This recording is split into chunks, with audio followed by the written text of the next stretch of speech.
নমস্কার বন্ধুরা, শীতে সব সবজি খাওয়া হলেও বিটটা ঠিক সেইভাবে খাওয়া হয়ে ওঠে না। তাই আজকে বিটের একটা দারুণ সুস্বাদু মুখরোচক রেসিপি নিয়ে এলাম। এই জন্যে এখানে আমি একটা বিট নিয়েছি, একটা নিলেই হবে। এটার খোলাটা ছাড়িয়ে নিতে হবে, তারপরে ছোট ছোট করে টুকরো করে নিতে হবে, এইরকম সাইজটা হবে। এরপরে এটাকে প্রেসারে দিয়ে অল্প জল আর একটু সামান্য লবণ দিয়ে 2-3টে সিটি দিয়ে নেব।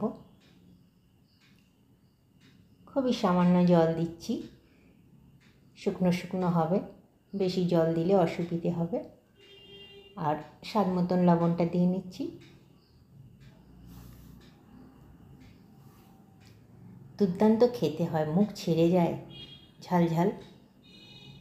এরপরে এখানে কয়েকটি কাঁচা লঙ্কা নিয়েছি আর একটু পোস্ত নিয়েছি। পোস্তটা একটু ভিজিয়ে রেখেছি যাতে পেস্ট করতে সুবিধে হয়। কাঁচা লঙ্কার সঙ্গে পোস্তটা ঝাল ঝাল করে বেটে নেব।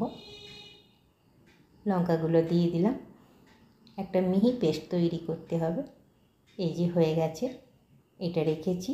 এরপরে বিটটাও সেদ্ধ হয়ে গেছে, এটা একটা থালায় ঢেলে ঠান্ডা করে নিয়েছি। এরপরে বিটটা কয়েকটি কাঁচা লঙ্কা সহযোগে পেস্ট করে নেব। ঝালটা আপনারা আপনাদের স্বাদ মতন দেবেন।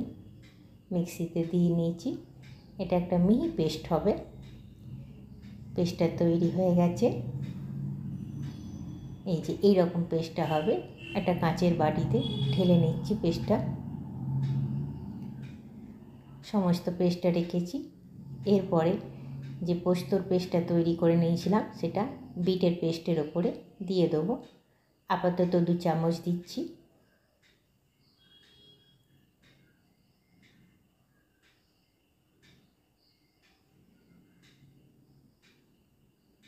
তারপরে আর একটু ঝাল খাওয়ার জন্যে আর একটা সুন্দর লঙ্কার সেন্ট আনার জন্যে লঙ্কাটা চিড়ে পোস্তটার উপর দিয়ে দিলাম।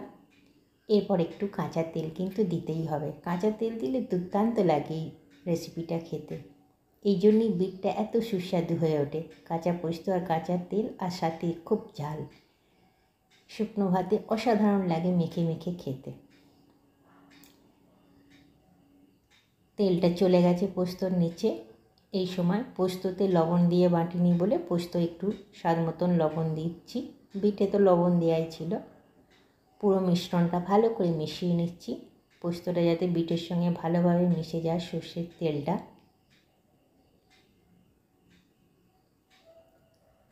দেখুন এই রকমভাবে মিশিয়ে নিতে হবে। দুর্দান্ত খেতে হয়, একদম এই রকম পারফেক্ট তৈরি করতে হবে।